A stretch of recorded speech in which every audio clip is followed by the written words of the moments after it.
Headlines over the past few days have been peppered with reports of the conflict between Russia and Ukraine. During this conflict, a new kind of weaponry has been used. With a string of sanctions, the West seems to have weaponized economic isolation as a tool for deterrence. What is the message behind sanctions and economic isolation for India?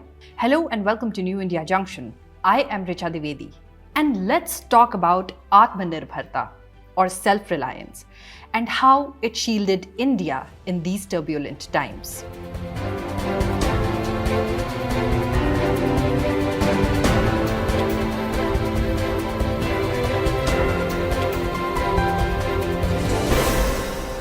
As the situation on the Russia-Ukraine border escalated, many Western powers like the US, the UK, and the European Union rallied to impose economic sanctions on Russia. One by one, companies have started to wind up and exit the Russian markets, be it providers of essential financial services like MasterCard and Visa, bigger financial platforms like SWIFT, or even platforms such as Google's Play Store. An attempted economic isolation of Russia is clearly underway. But is there an opportunity for learning being offered here? Can these sanctions be seen as a litmus test for Indian policies, even as we continue to maintain a neutral perspective of the conflict? In a multipolar world where many nations are heavily dependent on imports, economies are usually strengthened through robust supply chains and high production capabilities. Russia is a good example of this. But what happens when these routes are closed? When essential goods and services are unavailable because a larger group of countries has deemed it so? What happens when a pandemic cripples global supply chains? Only when a nation has the capability to produce for itself to rapidly scale it, be it services or commodities, does it successfully build the capacity to tide over such events. Let us look at some very recent examples. MasterCard, Visa, and PayPal decided to cease their operations in Russia, sending the Russian population in a frenzied panic that saw massive withdrawals being made from banks. Comparatively, such a decision may not elicit a similar response in India, simply because of our 100% Made in India unified payments interface. Moreover, RuPay cards that use an Indian payments platform are now accepted at over 42.4 million POS locations and over 1.90 million ATM locations in over 200 countries and territories worldwide. Countries like Bhutan have successfully been onboarded to the RuPay interface. Now these systems and their widespread usage and applicability aren't just an overnight phenomenon. UPI was launched in 2016. At that time, some people asked, what is the need to go digital with our own payments platforms? But today, we have become the leader in digital transactions, a position that is self-reliant. In case major companies wound their operations down, several Indian companies like BharatPay, PhonePe, etc. are ready and primed to scale up at a moment's notice. Similarly, from an era where pulses were being imported, India has achieved a position where we can even export. But this wasn't a shift that was involuntary. Through a sustained push and constant support from Prime Minister Narendra Modi's government, farmers sowing pulses benefited immensely, which in turn encouraged them to plant more. Compared to just 1.51 LMT government procurement between 2009-2014, 112.63 LMT was procured between 2016 to 2021. That is a 75-fold increase. Today, bilateral conflicts do not risk our supplies because our recent policies were focused at achieving import independence. Another example is that of internet services. Imagine if you were watching this video on a Cogent subscription from Russia. Due to no fault of yours, you suddenly found yourself without internet access. In the age of information, that seems frightening, doesn't it? But don't worry, through an almost constant thrust for digitization, India's proactive leadership has planned for such an event. Due to the policies implemented since the launch of the Digital India Initiative in 2015, our country developed an indigenous system of internet exchanges. But these sanctions extend beyond the financial or telecom sector. the Russian anti-COVID-19 vaccine Sputnik V has been embroiled within Western sanctions. Now consider the nations that relied on the Russian vaccines to safeguard their population. What will they do if exports from Russia are heavily curtailed? But we did not have to worry, for we have homegrown vaccines, lots of them.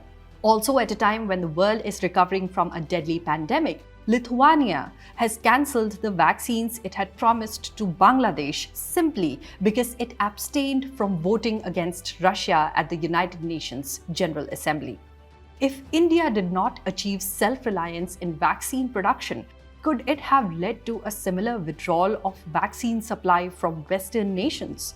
Thankfully, efforts from India's scientists and Prime Minister Narendra Modi's backing to the production of not one but two made in India vaccines averted a crisis that no one would have foreseen.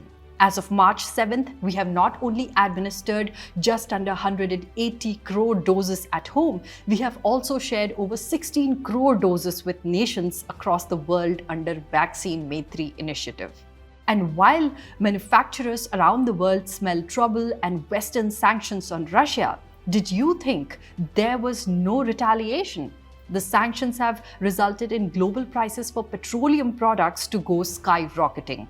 Moreover, Russia, in retaliation to the sanctions, has postponed satellite launches, while simultaneously stopping the sales of engines to US-based space agencies. Russia has even considered stopping fertilizer exports given the attempts to isolate it. Considering this volatile situation, why is it being widely reported that the impact on the Indian market will be minimal? Because Prime Minister Modi's flagship Make in India initiative launched in 2014 actually paved the way for scaling up our domestic capabilities. The clarion call for Atmanirbharta during the pandemic was to build our resilience. Similarly, over the last few years, have you noticed that India has been reviving several fertilizer plants?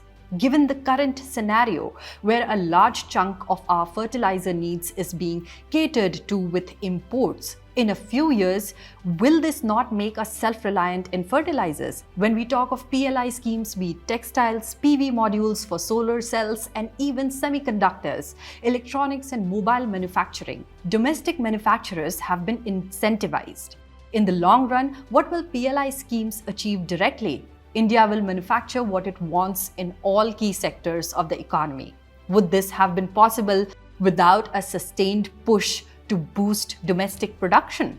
The current geopolitical situation is being debated at length. The Indian government's neutral approach and its repeated appeals for a peaceful diplomatic solution may be the best way forward.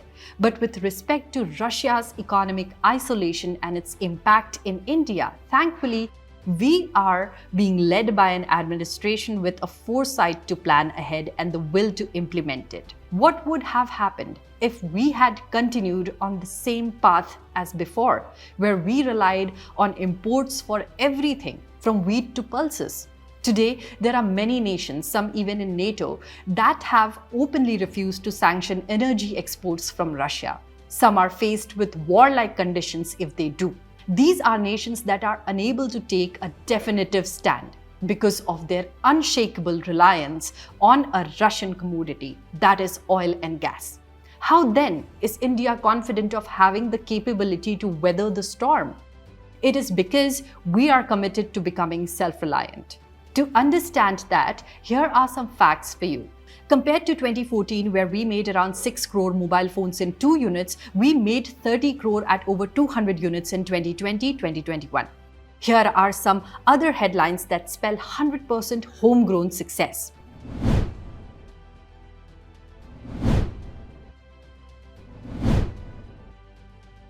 What is the reason behind this thrust? It happened because New India's leadership saw Atmanirbharta as the only way of carving for ourselves a respectable position in the world. Because only when we achieved self-reliance would we have the courage to stand tall. Today, in an evolving world order, would India have the luxury to take its own stand if we had not built up our independent capability? You decide.